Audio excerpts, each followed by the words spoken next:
Tidak boleh diberi antivisa ular. Kalau diberi justru bahaya banget. Bisa menimbulkan syok anafilaktik dan bisa pasiennya meninggal bukan karena bisa ularnya, tapi pemberian obatnya. 2 minggu saya menangis. Saya berlutut, saya bersimpuh, tapi tidak ada hasil. Saya ingat anak saya menelepon, menangis, menjerit. Mama, ini saya sedang diintimidasi oleh anggota dewan. Saat ini saya sedang pilu, Mama. Dokter minta tolong. Dokter Maha tolonglah. Karena aku ini lagi dimarah-marahi dan dibentak-bentak.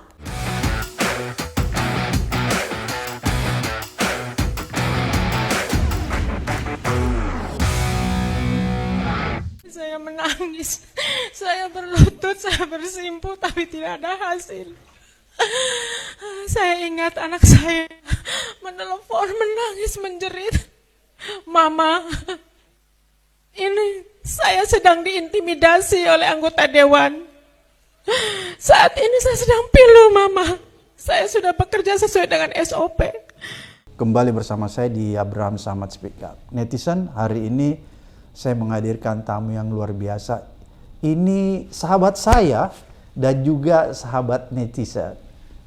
Beliau adalah seorang Dr. Tri Maharani MSI SPMI, pakar toksinologi Indonesia. Selamat datang Dr. Maharani. Terima kasih. Lama banget baru ketemu ya? Iya, 3 tahun ya. 3 tahun. Pak Abraham juga tetangga saya kan? Iya. Dr. Maharani, kita ini lagi berduka. Kenapa saya katakan berduka? Dunia kedokteran lagi berduka. Kemarin kita dapat satu peristiwa yang cukup mengiris hati kita ya. Seorang dokter muda berusia 27 tahun, namanya kita sebut Dr. Ica. Ya. Ditemukan meninggal dunia akibat gantung diri di kediaman orang tuanya di perumahan RSS Bau Mata, Kabupaten Kupang, Nusa Tenggara Timur pada Jumat sore tanggal 26 ya, pukul 17.55 waktu Indonesia bagian tengah. Kematiannya itu tragis. Kenapa saya katakan tragis? Karena ada pemicunya, Dok ya. Kenapa saya bilang ada pemicunya? Setelah dipublish oleh media, yang bersangkutan ini stres berat katanya, stres berat. Kenapa stres berat? Dia mendapat tekanan intimidasi dari sebuah peristiwa.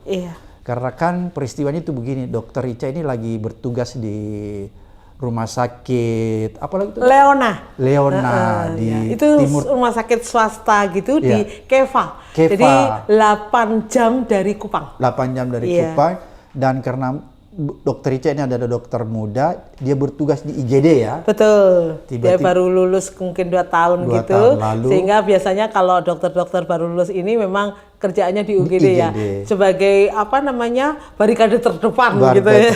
Dan pada saat itu ada seorang pasien ya, anak-anak 20 tahun, katanya digigit ular, katanya gitu ya, sakit digigit ular, sehingga coba diantisipasi sama Dokter Ica ya, diobati dan lain sebagainya. Dan disitulah terjadi insiden ya. Karena ketika Dokter Ica menangani, ternyata masih ada keluhan ya dari anak ini, pasien ini yang 20 tahun. Ini diobati, tapi kemudian dia masih merasakan sakit ya, Dok? Sebetulnya tidak. Jadi sebetulnya dia hanya ada keluhan ringan saja. Tetapi keluarganya merasa tata laksana yang diberikan oleh Dokter Ica itu kurang. Jadi bukan si pasien itu terus nangis, terus teriak-teriak tuh enggak. Nah, tapi keluarganya merasa tata laksananya kurang.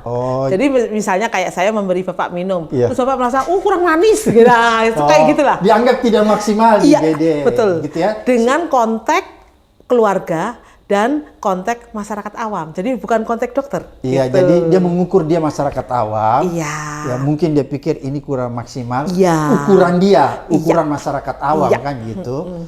Kemudian ya dia melakukan semacam intimidasi lah ya. Mungkin memarahi ya Dokter Ica di situ. Memarahi, membentak-bentak, dan juga kalau dari kata-kata dari rekan-rekan di situ sempat mengatakan jabatannya dan sebagainya untuk menakut-nakuti ya, intimidasi gitu ya ke Dokter Ica supaya mau menuruti keinginan mereka. Sebetulnya keinginan mereka itu adalah diberikan anti bisa ular gitu. Oke. Padahal kondisinya yang keluarganya memuntah ini mengaku anggota DPRD. Iya. Ya, dan hari DPRD. itu ada 3 orang. 3 orang mengaku anggota DPRD ya. Iya. Dan menyebut dirinya dengan arogan ini, saya anggota DPRD. Anggota DPRD dan komisinya. Ya, gitu. Biar dia suruh Dokter Richa, kamu harus kasih obat. Ya, menuruti keinginannya. Iya. Kasih obat apa tuh? Virus. Anti bisa ular. Anti bisa ular. Betul. Karena dia menganggap keluarganya ini habis digigit ular. Butuh anti bisa ular. Padahal tidak semua orang yang digigit ular itu harus dikasih anti bisa ular. Betul banget. Okay. Karena kalau di dunia kedokteran memberikan sebuah obat anti bisa ular ada kriterianya kan. Oke, gimana? Nah, misalnya jadi kalau fasenya itu lokal itu gini. Bisa ular itu hanya ada di bekas gigitan saja, tidak menyebar ke seluruh tubuh, ya tidak dibutuhkan anti bisa ular. Hanya dibutuhkan penanganan awal, first aid, imobilisasi dibuat tidak bergerak, dan juga obat simptomatik, misalnya obat anti nyeri. Kalau orangnya muntah-muntah, ya obat muntah gitu, suportif simptomatik. Baru kalau memang ada kriteria sistemik, kriterianya itu kan kalau di NTT ini hampir semua ularnya itu jenis hematotoksin. Ular hijau dan ular daboya. Tapi daboya itu hanya pulau-pulau tertentu ya, Pak Abraham ya. Jadi misalnya kayak Lembata, Adonara, pulau-pulau tua lah ya, Komodo, Flores. Tapi kalau di Kupang dan di ini ya apa namanya pulau-pulau selain yang saya sebutkan itu hanya ular hijau saja. Nah, jadi ular hijau yang sifatnya hematotoksin itu menyebabkan perdarahan. Jadi mimisan, muntah darah, kencing darah, berak darah, bahkan air mata darah. Terus nanti kalau di lab kan darahnya itu trombositnya turun Pak, kayak DBD gitu. Tapi penyebabnya bisa ular. Itu ularnya berbisa nggak? Ya, tetapi ular hijau itu ada yang nggak berbisa juga. Tadi yang gitu, dokter Marani bilang itu yang berbisa. Yang berbisa. Jadi yang berbisa, ya namanya Trimeresurus insularis kalau yang daerah sana. Tapi namanya ular hijau itu ada yang berbisa, ada yang enggak Pak. Ada yang namanya gonyosoma nggak berbisa, apalagi Aehetula tidak berbisa. Masalahnya pasien ini tidak membawa foto ular dan tidak membawa spesimen ular. Biasanya gini Pak, kalau pasienku ya, dia bunuh ularnya terus dimasukin plastik terus dibawa ke UGD ini loh tadi yang gigit saya gitu. Dia tidak membawa. Jadi karena hanya cerita saja, diagnosanya itu jadi unidentified snake, suspect green pit viper. DD itu diagnosa different. Jadi semua diagnosa yang tidak jelas spesimennya apa dan fotonya ularnya apa, itu ada DD-nya, diagnosa differentnya non venomous, alias bukan ular berbisa. Karena tanda-tanda sistemik tadi tidak ada Pak. Jadi memang tidak boleh diberi anti bisa ular. Kalau diberi justru bahaya banget. Bisa menimbulkan shock anafilaktik dan bisa pasiennya meninggal bukan karena bisa ularnya, tapi pemberian obatnya. Karena obatnya tidak dibutuhkan dan tidak cocok.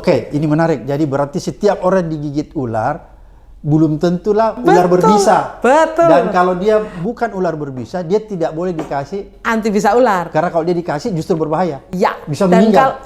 Dan kalau itu berbisa, kalau fasenya fase lokal juga tidak butuh anti bisa ular. Jadi dia hanya butuh anti bisa ular kalau kriterianya adalah kriteria sistemik tadi Pak. Ada perdarahan, trombositnya turun, faal hemostasis meningkat. Jadi ada tanda-tanda kerusakan organ, baru butuh anti bisa ular.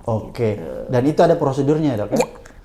Dokter Maharani, ketika Ica sedang melakukan penanganan nih, itu kan tadi ada intimidasi, ada bentakan dari anggota DPR untuk menyuruh melakukan, misalnya kasih nih obat bisa ular gitu kan, tapi kan Dokter Ica tidak mau karena sudah ada SOP-nya, ada prosedur ya. Terus pada saat itu dia sempat menelpon nggak Dokter Maharani sebagai jadi begini, ahli Pak Abraham kan tahu nih, Pak Abraham kenal saya lama ya. Nah, jadi di Indonesia itu ada prosedurnya, tata laksananya, di mana tata laksananya itu sudah kita beri edaran ke seluruh Indonesia bahwa setiap kasus gigitan ular itu harap mengkonsulkan kepada kita. Jadi kita ini kan punya program namanya PAGDTB, di mana mereka harus mengkonsultasikan ini fasenya apa, jenis ularnya apa, identifikasinya pokoknya, kemudian tata laksana caranya bagaimana. Jadi saya itu punya WA group di seluruh provinsi di Indonesia. Ada 48 provinsi kan. Kemudian kabupaten kota yang mau buat misalnya kayak Bogor itu buat, Ciamis buat. Nah, termasuk NTT. NTT itu ada WA group NTT. Nah, bahkan sekarang ada juga WA group Papua, Sarmi misalnya bikin sendiri, seluruh Papua ada sendiri kayak gitu, Pak. Jadi seluruh, kalau Bapak lihat HP saya tuh penuh dengan WA group itu. Tapi saya nggak apa-apa, mau aja kan itu menolong nyawa orang lain gitu. Nah, jadi mereka silakan konsul kepada saya. Karena saya tahu berhubung saya sampai saat ini tuh masih seorang ahli gigitan ular, selain ahli racun nih, Dokter ya, Marani. Betul. Selain advisor WHO untuk gigitan ular, saya juga ambasador Royal Society untuk kasus keracunan ini, sehingga pasti seluruh Indonesia itu boleh tanya ke saya, gratis itu. Gratis. Nah, 365 hari kali 24 jam. Wah, gitu. nggak tidur deh. Udah berjalan 14 tahun. Nah, jadi tadi dia konsul tuh, Pak. Oh, jadi dia kontak, Dokter Ica kontak Dokter. Iya. Nah, saya ingat itu tanggal 13 Juni. Kemudian dia kontak saya itu jam 17.50 waktu WIB. Jadi kalau waktu Indonesia bagian tengah ya mungkin 1, 2 atau 2 jam ya. Sehingga di sana udah malam, di sini masih sore ya. Kemudian hari itu dia tuh telepon saya berkali-kali. Saya kebetulan lagi di perjalanan karena keponakan saya tuh mau wisuda. Jadi saya di jalan mau nganterin keponakan saya wisuda. Terus saya tanya, dokter, maafkan ya saya di jalan. Jadi mohon WA saja. Karena kalau di jalan tuh kan sinyalnya kurang bagus, suaranya kurang bagus. Terus dia bilang, dokter, tolonglah, gitu kan. Berarti dia sedang diintimidasi nih. Iya. Sama keluarga pasien. Iya, lalu saya bilang, oke, tenang, silakan. Kemudian dia WA. Di WA itu bilang, Dokter Maha tolonglah. Karena aku ini lagi dimarah-marahi dan dibentak-bentak. Oke, saya bilang gitu. Lah kenapa kamu dimarahi dan dibentak-bentak? Namanya saya guru, itu murid saya kan ya. Terus dia bilang, karena mereka minta anti bisa ular. Terus saya bilang, oh pasien yang tadi, karena dia konsul kan sebelumnya ini. Pasien yang Mr. K tadi. Iya, loh bukankah itu fase lokal? Gak butuh anti bisa ular. Dan apakah kamu sudah edukasi dengan benar? Karena sebelum menyalahkan orang lain, saya harus tanyai dulu murid saya. Apakah dia benar edukasi atau tidak? Dia bilang, sudah dokter, saya sudah edukasi dan dia tidak mau terima. Tidak mau mendengar. Betul. Jadi keluarga pasien ini membawa DPR. Di WA-nya tuh bilang gitu. Dan dia tidak mau mendengar penjelasan saya. Arogan ya. Betul, dia mintanya anti bisa ular. Terus saya bilang, ya jelaskan lagi. Kan kamu sudah saya training. Karena kamu sudah saya training, apa yang kemarin saya jelaskan di training itu, fase lokal, fase sistemik, tolong jelaskan. Kalau fase lokal itu adalah kondisi di mana bisa ular itu belum merusak organ-organ. Jadi tidak butuh anti bisa ular. Butuhnya adalah imobilisasi, membuat tidak bergerak bagian yang digigit ular, supaya kontraksi otot-otot itu tidak terjadi yang mengaktifkan pamping kelenjar getah bening. Karena bisa ular itu nggak lewat pembuluh darah Pak Abraham, tapi lewat kelenjar getah bening. Terus saya bilang, sudah dokter, sudah jelaskan. Mereka tidak mau menerima. Terus saya gini, maafkan ya karena dokter Ica ini masih muda, saya sempat bilang, ya mungkin kamu penjelasannya salah. Ya bisa lah, kalau Pak Abraham bilang sama anaknya kan gitu, mungkin kamu salah penjelasannya. Ayo jelaskan lagi. Gini loh cara jelaskan, saya beri contoh. Jadi jelaskan bahwa pada fase sistemik itu baru butuh anti bisa ular. Kalau pada fase lokal diberi anti bisa ular, bisa mati karena shock anafilaktik. Coba jelaskan lagi. Kemudian dia bilang, sudah dokter, tetap tidak mau menerima sampai 4 kali Pak. Kemudian saya bilang, oke, kalau tidak mau menerima, silakan kamu panggil humas rumah sakitmu untuk membantu kamu menjelaskan kepada keluarga pasien bersama DPR ini bahwa prosedurnya, SOP-nya dalam pedoman penanganan gigitan ular, baik itu oleh WHO dan Kementerian Kesehatan, fase lokal itu tidak mendapatkan anti bisa ular. Terus di jam, kalau waktu WIB 18.23-an lah, jadi 1 jam dia konsultasi sama saya, dia bilang, oke dokter, terima kasih. Nah mungkin dia memanggil humas atau kan untuk kalau bantu dia, ya kalau ceritanya ternyata dia panggil direktur dan sebagainya lah, pokoknya untuk membantu dia. Kemudian di jam 21, 23. Jadi kira-kira 2 atau 3 jam setelah peristiwa itu, dia WA lagi. Rupanya peristiwanya sudah selesai, dia bilang, dokter maafin ya, anak ini baik loh. Bayangkan dia masih ingat kalau dia sudah membuat saya panik juga. Dia bilang, dokter maafin ya, tadi aku panik nelpon karena aku dimarahi dan dibentak-bentak. Jadi aku minta dokter Maha menjelaskan jadi rupanya dia telepon itu minta saya menjelaskan ke keluarga pasien dan DPR tadi. Nah, karena aku nih takut, dia bilang gitu, karena dia tadi itu menanyakan nama lengkapku. Maafkan ya Pak Abraham, saya dulu waktu umur 27 tahun juga, tahun 98 saya umur 27 tahun, saya awal-awal jadi dokter. Waktu itu saya pernah ngalami persis kayak Ica ini. Saya jaga UGD di salah satu rumah sakit di Jawa Timur. Tiba-tiba ada keluarga pasien memukul saya dan menendang perawat saya. Moga-moga teman-teman saat itu nonton podcast ini ya. Nah, kemudian kami itu ya takut, namanya masih muda baru lulus loh Pak. Tiba-tiba dipukul sama pasien, keluarga pasien ya, karena si pasien meninggal. Jadi dia itu menganggap kami yang membuat meninggal karena waktu itu kami pasang oksigen dan kami pasang NGT. Dianggapnya NGT dan oksigen itu membunuh pasien. Padahal itu kan untuk menyelamatkan si pasien ya, tapi namanya nggak ngerti Pak, literasinya kurang. Nah, jadi hari itu saya ingat, saya juga mengalami hal seperti itu. Dan saya ketakutan juga, perawat saya juga ketakutan. Kemudian pihak manajemen rumah sakit saya ingat waktu itu, saya diistirahatkan 1 minggu, besok paginya ditanyai sama kepala UGD, direktur, kemudian senior-senior apa yang terjadi.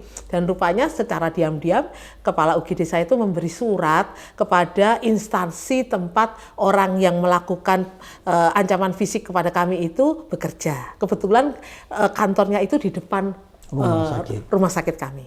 Dan di siang itu, di hari berikutnya ya, saya melihat orang itu dihukum oleh instansinya kelari keliling 50 kali rumah sakit saya. Dan kami semua ketawa, salahnya sendiri kemarin memukul dan menendang kami. Nah, kondisi kayak gitu. Sehingga saya memang membutuhkan waktu untuk memulihkan diri. Jadi yang dialami dokter Ica, saya kira dialami banyak dokter lain. Dokter muda ya? Perawat yang lain.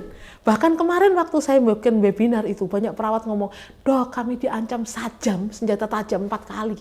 Bahkan ada dokter bilang, saya dulu sebelum spesialis juga sama. Bahkan ketika dia spesialis juga sama. Jadi ternyata perundungan ya saya ngomongnya ya kepada tenaga kesehatan di Indonesia ini, baik tenaga kesehatan, perawat, bidan, farmasi dan tenaga medis, dokter dan dokter spesialis itu banyak terjadi. Banyak terjadi, termasuk dokter Ica ini ya? Betul, dan saya juga ngalami. Nah, jadi kami bisa merasakan itu.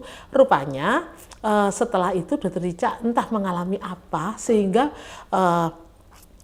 depresi dan stresornya dia makin berat. Nah, dan akhirnya terakumulasi meskipun keluarganya sempat membawa dia ke rumah sakit untuk dirawat inapkan. Di rumah sakit mana, Dok? Waktu itu sempat di Leona juga, kemudian dibawa ke Kupang. Di kota ya? Di kota, ke provinsi ya. Kemudian sempat dibawa ke psikiater juga.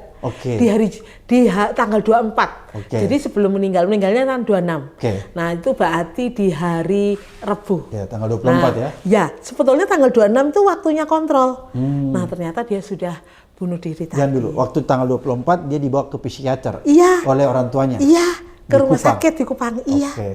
Nah, sehingga kan sebetulnya orang tuanya tahu bahwa stresornya ini nggak bisa diselesaikan begitu saja. Membutuhkan sebuah terapi medis dan membutuhkan konsultasi medis. Tapi ternyata tambah parah. Dan kemarin dulu, Dok, berarti stresnya dokter Ica ini masih disebabkan trauma karena dia dimarahi sama anggota DPR itu ya? Diintimidasi, diteror kira-kira gitu ya? Dan saya tidak tahu sekian waktu antara tanggal 13 sampai tanggal 24 itu, apalagi yang terjadi.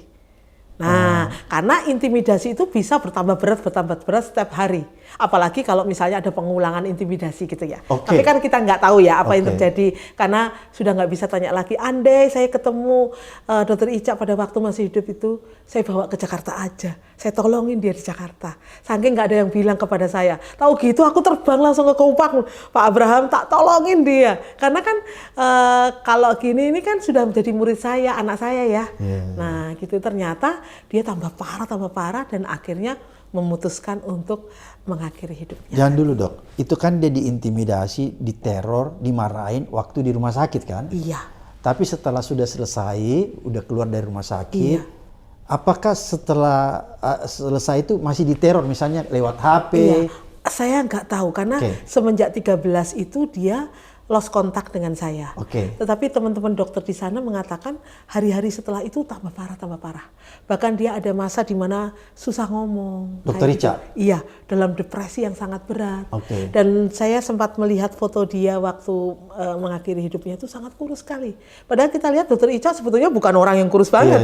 Dia orang yang ceria. Bahkan saya mendapatkan video dia nyanyi-nyanyi gitu. Orang yang ekstrovert ya, yang cerah ceria kayak anak-anak Gen Z sekarang lah Pak. Jadi memang betul-betul orang yang bukan dalam kelainan mental dia sebetulnya.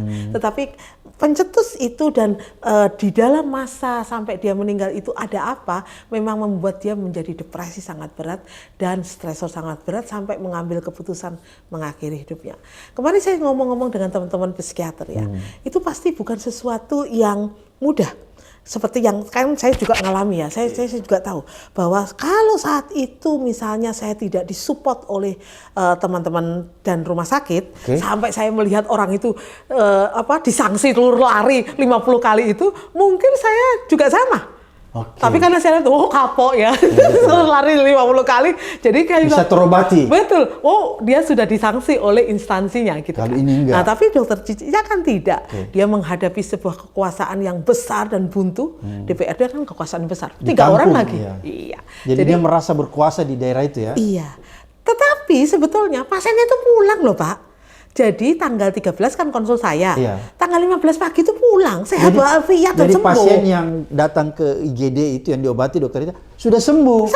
Pulang dan selamat. Dokternya yang meninggal, kita itu sedih banget, betul. Dan selamatnya itu ya sesuai dengan observasi ya, kan kita observasi 24 jam sampai 48 jam. Jadi kan itu tanggal 13 dikonsulin, tanggal 14 observasi, 15 pagi pulang sudah. 15 pagi pulang. Betul, berarti memang benar fase lokal dan tidak membutuhkan anti bisa ular. Gitu. Tapi apakah setelah pulang itu kan udah sembuh, kira-kira dokter Ica masih mengalami teror? Dokter Marani. Nah, itulah yang Dokter Marani ada nggak dengar-dengar dari keluarga? Ya, memang kemarin saya sempat mendengar dari keterangan keluarga ya, kalau salah di beberapa televisi, katanya masih menghadapi teror-teror lewat WA dan sebagainya di jam 4 pagi dan sebagainya. Tapi memang saya belum ketemu keluarga karena saya baru ke Kupang nanti Jumat ya.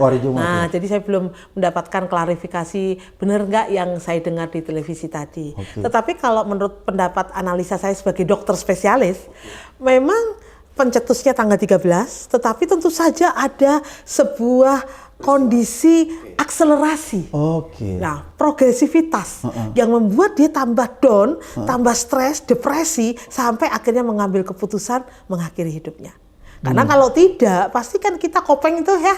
Namanya kita sedih kan bisa coping ya, kan kita manusia ya, bisa coping ya. Tapi kalau dia sampai mengambil keputusan itu, berarti depresi itu makin akselerasi, makin berat.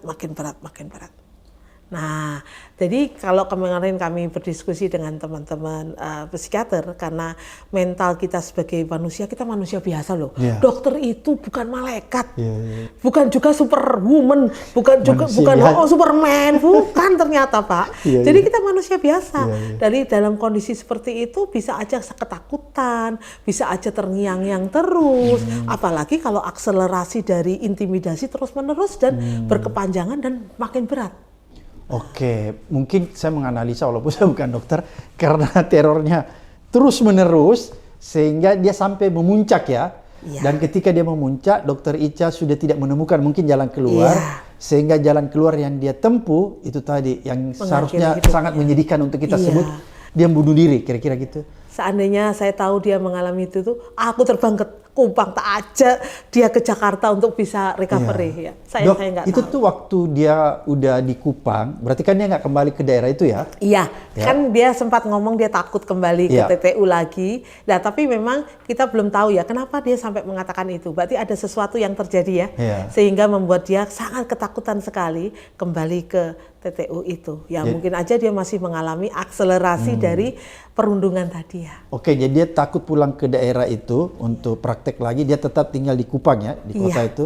Iya. Di Kupang itu di rumah orang tuanya ya dok ya? Iya, dan sempat memang dengan orang tuanya dibawa ke medis ya, tadi saya cerita ya di tanggal 24 sempat dikonsultasikan kepada psikiater, bahkan sebetulnya di tanggal 26 tuh kok waktunya kontrol kan 2 hari ya, waktunya kontrol tapi ternyata dia sudah meninggal duluan. Jadi tanggal 24 sebenarnya sudah janjian lagi sama dokter, tanggal 26 harus kembali lagi ya? Iya, konsul. Iya. Tapi tanggal berapa tuh dokter Ica mengakhiri hidupnya? 26 sore. 26 sore. Iya. Dengan cara gantung diri. Dengan cara gantung diri. Itu yang kita dengar ya. Iya. Tapi ya saya tidak tahu ya, karena kan proses otopsi belum dilakukan. Ya keluarganya menolak mungkin ya? Ya keluarganya menolak untuk dilakukan otopsi. Tapi saya kurang tahu nanti dalam penyelidikan kepolisian apakah memang diperlukan sebuah ekshumasium misalnya untuk mengetahui penyebab kematian. Kalau sudah dikuburkan gini kan proses selanjutnya kan ekshumasium ya namanya. Atau otopsi verbal kan bisa juga ya, otopsi verbal, ekshumasium dan sebagainya untuk melakukan pembuktian dari penyebab kematian gitu. Dokter Maharani, waktu dokter Ica di Kupang itu, dia tinggalkan sama orang tuanya. Iya. Apakah pada saat kejadian itu orang tuanya sedang di mana tuh? Memang katanya waktu ditemukan dokter Ica sudah meninggal itu memang kayaknya orang tuanya kan orang tuanya ini orang yang bekerja ya. Ibunya katanya masih bekerja, kemudian ayahnya itu masih bekerja juga. Nah, di rumah itu tidak ada orang atau mungkin ada satu adiknya yang akhirnya menemukan atau baru datang kemudian menemukan dia di lantai 2 sudah tidak bernyawa. Jadi berarti yang menemukan dokter Ica ini adiknya ya? Iya, di kamar keluarganya lah. Saya kurang tahu adik langsung atau sepupunya atau apa ya, tapi ditemukan oleh keluarganya. Di kamar dokter Ica sendiri? Iya, di lantai 2. Itu dia gantung diri menurut orang? Iya, gantung diri dengan tali katanya. Apakah menurut dokter Maharani ini kan kalau kita lihat rata-rata dokter itu asumsi saya dok ya bisa salah bahwa secara psikologis mungkin dia tidak separah dengan orang seperti saya misalnya dari segi psikologis ya. Karena dia kan pasti punya cara untuk menghadapi sendiri ya pasti. Sebetulnya betul Pak Abraham. Jadi ketika kita dalam proses pendidikan seorang dokter, memang agak berbeda dengan, maafkan Pak, aku sekarang nih kuliah hukum. Jadi namanya mahasiswa hukum dengan mahasiswa kedokteran itu beda. Apalagi kalau misalnya saya kuliah lain, maafkan ya, misalnya ekonomi atau lain tentu beda. Nah saya lihat kalau di kedokteran itu, kita juga diajari sebuah ketahanan mental. Meskipun memang tidak ada pelajaran khusus ya. Contohnya nih ya, ketika koas kita berhadapan dengan pasien. Kalau kita takut dengan darah misalnya, kita diberi ketahanan mental supaya berani memegang luka itu, menjahitnya, bahkan mungkin kita harus tega pasien itu teriak-teriak gitu ya. Nah, jadi memang kita sebenarnya sudah dilatih untuk menghadapi kondisi-kondisi itu meskipun tidak ada pelajaran secara resminya. Tapi menghadapi pasien yang kesulitan, menghadapi pasien mau meninggal, misalnya kita harus melakukan RJP dengan pasien yang meninggal. Tidak semua orang tahan loh Pak, maafkan ya, misalnya Pak Abraham, ini ada orang gagal jantung misalnya, terus ayo Pak Abraham RJP, meskipun Bapak bisa RJP mungkin nggak tega, tapi seorang dokter kan harus melakukannya. Jadi sebetulnya mereka sudah dilatih itu selama masa pendidikan itu, mulai dari masa pendidikan menjadi mahasiswa, masa pendidikan menjadi klarsip, sampai menjadi koas, akhirnya lulus profesi menjadi dokter. Apalagi kalau yang seperti saya ini dokter spesialis ya sudah digembleng puluhan tahun. Tetapi ya kita manusia biasa ya. Dalam kondisi seperti itu sebetulnya memang gemblengan mental itu sesuatu yang sudah menjadi modal seorang dokter itu. Nah, jadi kalau keputusan untuk mengakhiri hidupnya sebetulnya memang satu keputusan yang sulit untuk dilakukan. Kecuali ada satu situasi khusus, saya cerita tadi terjadi sebuah akselerasi dari masalah yang betul-betul membuat kondisi kita itu betul-betul tidak ada jalan keluar. Nah, gitu. Itu yang mungkin dialami Dokter Ica mungkin ya. Dok, ini kan saya mau kembali ya bahwa memang akhir-akhir ini kita lihat banyak sekali kejadian peristiwa dokter-dokter muda itu mengalami stres berat karena perundungan ya, kita pakai istilah perundungan. baik verbal maupun non verbal ya. Iya, kayak seperti Dokter Ica ini kita ya nggak tahu juga loh. Kalau yang saya alami itu kan perundungan fisik, gitu kan ya. Kalau Dokter Ica ini verbal, apakah ada perundungan fisik juga ya kita tidak tahu juga. Karena kan kita tidak bisa tanya lagi kepada dia karena sudah meninggal ya. Tapi dari cerita kepada saya, dia mengalami perundungan verbal dan perundungan verbalnya itu berat ya, dibentak-bentak, dimaki-maki, ditanyain namanya. Bahkan mungkin kalau dia bisa cerita atau bisa kita rekam kejadiannya, mungkin dia banyak kata-kata yang tidak bagus keluar, diberikan kepada Dokter Ica yang seorang anak perempuan dan masih muda. Gitu. Jadi memang akhir-akhir ini kita lihat banyak sekali perundungan yang dialami nakes kita ya, baik dokter maupun perawat dan lain sebagainya. Bidan, dan perundungan yang paling sering terjadi tuh perundungan verbal ya. Betul. Dan itu berat bagi mereka ya. Saya pernah mengalami, tak cerita ya coba ya. Nah, jadi saya sudah jadi dokter spesialis, subspesialis nih. Satu hari saya jaga di salah satu rumah sakit, tiba-tiba datang keluarga pasien dan dia minta dilakukan sebuah pemeriksaan lab. Padahal diagnosenya itu betul-betul jauh sekali dari diagnosa permintaan lab yang dia minta. Tapi karena dia merasa seolah-olah dia dokter, lebih pintar dari dokter subspesialis, dia minta pemeriksaan itu. Ketika saya menolak, marah-marah dia bilang, saya ini uang saya sendiri. Dia nggak tahu kalau saya ini dokter subspesialis gitu. Karena kan yang namanya seperti saya ini yang kerjanya di UGD ya jaga UGD lah, menemani dokter-dokter jaga saya gitu. Dan kemudian akhirnya kita turuti, kemudian kita labkan, dan waktu hasil itu keluar ya kita ketawain lah, buat apa periksa ini, sakitnya ini gitu kan. Nah, padahal itu kan kita itu menyelamatkan dia dari kerugian finansial. Karena saya bekerja itu yang sekarang ini kan di rumah sakit swasta ya kemarinnya. Sehingga kalau dia nge-labkan itu sebetulnya ngerugi, itu mahal. Kita ngomongin gitu tapi arogansi dari keluarga pasien dan sebagainya ini membuat kita tidak bisa lagi menjelaskan bahwa itu tidak butuh. Saya kira Dokter Ica mengalami itu. Dengan Dokter Ica ngomong bahwa ini tidak butuh anti bisa ular, tapi dia ngotot butuh anti bisa ular dengan mengatakan mungkin SOP-nya SOP yang mana, tahun berapa? Mungkin yang dia lihat adalah SOP tahun 50 gitu ya. Karena kan update ilmu dilakukan oleh dokter, bukan oleh orang awam apalagi DPR. Nah, jadi memang saya itu punya misi nih, besok Jumat itu mau ke sana, saya mau training itu.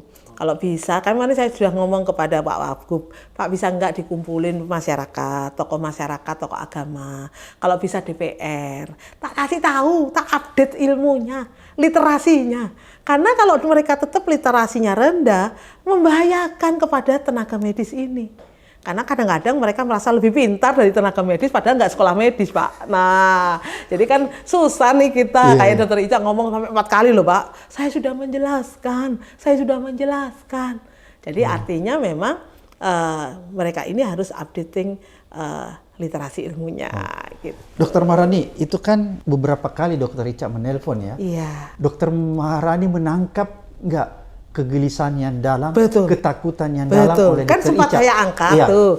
Dokter minta tolong. Saya bilang gini, saya di jalan, WA saja. Karena sebetulnya masalah utama kan saya di jalan sinyal kurang bagus. Jadi kalau dia telepon pasti saya nggak dengar dengan bagus, saya lagi naik mobil gitu. Kemudian saya suruh WA, terus dia WA, dia ngomong, dokter ini saya dimarah-marahi. Di WA itu dia nulis, saya dibentak-bentak. Nama lengkap saya ditanya, loh memang kenapa? Tadi saya bilang gitu. Jadi memang ada ketakutan, kegelisahan, kebingungan. Bahkan saya lihat itu dia betul-betul berharap saya bisa menolong dia dengan mengatakan edukasi itu kepada keluarga pasien dan yang membawa DPR ini. Gitu. Oke, jadi Dokter Maharani menangkap ya lewat telepon itu, bahwa Dokter Ica sedang menghadapi tekanan yang luar biasa ya. Teror yang luar biasa, walaupun teror verbal ya. Iya, meskipun setelah itu di jam 21 kan dia WA lagi, dokter maaf ya tadi saya panik, saya sampai menelpon dokter karena saya dimarah-marahi dan dibentak-bentak. Jadi sebetulnya anak ini bagus loh, setelah dia sadar kalau dia itu membuat saya bingung, panik dan sebagainya, jadi dia ada sempat minta maaf tuh kepada saya di jam 21.23 itu. Kalau di sana ya mungkin jam 12 atau jam 1 gitu ya, malam ya. Nah, seperti itu. Jadi kalau menurut Dokter Maharani sebenarnya kalau dilihat secara psikis, Dokter Ica ini kan sebenarnya bukanlah orang yang bisa kita identifikasi bahwa dia punya gangguan ya. Enggak. Dia jadi sangat memang normal. dia orang normal. Iya. Orang normal. Tapi karena diintimidasi, diteror. Iya. Jadi saya melihat beberapa fotonya dia, orangnya cantik. Terus dia itu kayak Gen Z pada umumnya, nyanyi-nyanyi. Ceria. Suaranya bagus, ceria. Iya. Bahkan dia kan gini, ini bukan satu kali dia konsul saya ya. Oke. Jadi kan seluruh, tadi saya cerita, semua dokter di Indonesia itu konsul saya gigitan ular. Dan dokter Ica sebelum-sebelumnya ketika ada kasus gigitan ular dan dia jaga, dia juga WA saya. Nah, baru kali ini dia, WA-nya tuh di grup NTT itu loh. Oke. Tapi baru kali ini dia japri pribadi sampai telepon saya. Itu karena ketakutan. Betul. Jadi biasanya dia WA saya itu di Grup. Ya biasalah WA pasien ini, nama ini, gini gitu loh. Jadi formal saja. Yeah. Tiba-tiba dia dalam kondisi tidak formal, ketakutan sampai dia punya ide untuk menelpon saya agar saya yang memberitahukan kepada keluarga pasien. Jadi betul-betul dalam kondisi buntu ya Pak Abraham ya dia ya. Nah, gitu. Dia ketakutan betul ya. Betul, dan dia berharap saya menolong dia gitu. Dokter Maharani, apa catatan penting atau apa hikmah di balik peristiwa ini yang perlu kita catat baik-baik agar supaya peristiwa istilahnya ini tidak lesson learn ya. Iya, Nah. supaya ini tidak terulang lagi. Betul. Kan kasihan nih Betul. tenaga medis kita kalau mengalami terus perundungan baik verbal maupun non verbal. Iya. Kan tidak menutup kemungkinan apa yang dialami dokter Ica dan dokter-dokter muda lain ini akan dialami lagi para tenaga medis lain. Tenaga medis kita itu kira-kira 200 ribuan ya para dokter dan dokter spesialis, dan perawat bidan tuh ya 10 jutaan gitu ya, lebih banyak kan mereka ya. Menurut saya memang harus ada sebuah peraturan perundang-undangan yang jelas tentang perlindungan nakes. Oke. Mungkin selama ini di dalam undang-undang kesehatan belum detil mengenai itu. Sehingga masih banyak yang saya alami, saya aja ngalami loh, subspesialis loh ngalami, apalagi yang dokter-dokter baru masih muda, dimana mereka sudah, wah dokter ini masih muda dan mereka merasa nggak punya ilmu gitu kan ya. Lalu saya yang sudah seperti ini saja orang masih meremehkan. Karena memang tidak ada perlindungan kepada tenaga kesehatan dan tenaga medis itu secara jelas. Misalnya, maafkan ya. Kebetulan saya banyak bersekolah di luar negeri. Iya. Nah, kenapa di luar negeri itu tidak terjadi hal-hal separah ini? Karena ada perlindungan. Kalau sampai mereka melakukan kekerasan verbal kepada tenaga medis atau tenaga kesehatan, ada sanksinya. Baik itu perdata misalnya. Kemudian kalau melakukan sampai perundungan fisik, pidana. Sehingga orang itu tahu kalau dia melakukan itu, dengan mudah dia bisa terseret ke jalur hukum. Bisa ditangkap. Iya. Sedangkan di Indonesia, maafkan Pak Abraham, nggak ada ya? Kami ini dipikir adalah pembantu, maafkan ya, atau budak, sehingga bisa diperlakukan sebegitu hinanya, dimaki-maki, kemudian dipaksa ya, saya alami tadi, dipaksa melakukan kehendak hatinya karena merasa dia punya uang, padahal bukan itu maksud kami, ini ingin menyelamatkan uangnya sustruan. Dari kesalahan kan dia nggak sekolah dokter kan. Sehingga kalau kami melihat dia meminta ini itu sebetulnya bukan karena kami nggak mau, tapi karena kami tahu itu gak dibutuhkan. Nah jadi rupanya perlindungan seperti ini belum ada terperinci, jelas dan tegas di Indonesia. Di Indonesia. Saya berharap untuk tahun-tahun ke depan. Karena ini adalah sebuah jalur yang panjang. Saya 27 tahun jadi dokter. Dok. Artinya bahwa saya nggak mau lagi ada kasus dokter Ica lain dan dokter Maharani lain, gitu ya. Karena kan saya juga ngalami juga ya. Nah, sehingga kita itu dapat menjalankan profesi itu dengan bahagia. Kalau bahagia, pasien juga bahagia kan? Tidak dengan ketakutan dan tidak dengan pressure dari keluarga pasien yang merasa dia membayar. Padahal yang dibayar bukan kita, yang dibayar rumah sakit kan.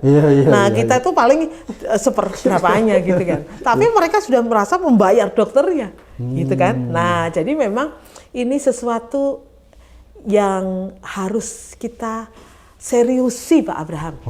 Kalau kita ingin tenaga medis dan tenaga kesehatan di Indonesia itu menjalani profesinya dengan bahagia, tidak ada lagi kasus perundungan, dan juga mereka bisa menjalankan pekerjaannya dengan bagus sehingga membuat pasien itu sehat dan hidup kembali, maka undang-undang itu harus ada, tegas dan memang berisi pasal-pasal yang melindungi, bukan pasal abstrak atau pasal karet. Wah, jangan begitu. Nanti kalau begitu susah kita para tenaga medis dan tenaga kesehatan.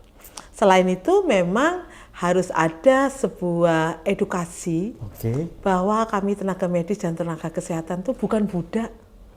Kami ini bukan pelampiasan emosi. Tapi kami ini adalah pelayan dalam arti kami menolong untuk kesehatan setiap pasien kami, dan tidak ada namanya dokter itu ingin mencelakakan pasiennya. Nggak ada perawat atau bidan atau tenaga kesehatan yang lain ingin mencelakakan pasiennya, nggak ada. Nah, kalaupun di film-film, banyak film-film barat misalnya ada kayak gitu, itu kan di film. Ya kan? Nah, jadi sebetulnya kalau kita semua ketika terpanggil menjadi dokter, karena dokter itu panggilan hidup loh, bukan profesi saja loh Pak Abraham. Panggilan ya? Iya. Jadi kalau anaknya Pak Abraham jadi dokter, itu panggilan hidup Pak. Artinya kalau panggilan hidup itu adalah seluruh jalan hidup kita itu akhirnya mengarah ke sana. Kita tulus ya akhirnya. Betul. Kalau kita berpakaian untuk profesi kita dokter. Jadi kita tidak akan berpakaian aneh-aneh. Kalau kita makan untuk kesehatan kita menjadi dokter supaya kita bisa melayani pasien. Ketika kita mendapatkan profesi kayak saya kemarin mendapatkan award misalnya itu adalah untuk pelayanan kepada pasien saya. Ternyata dokternya pengabdian seperti ini.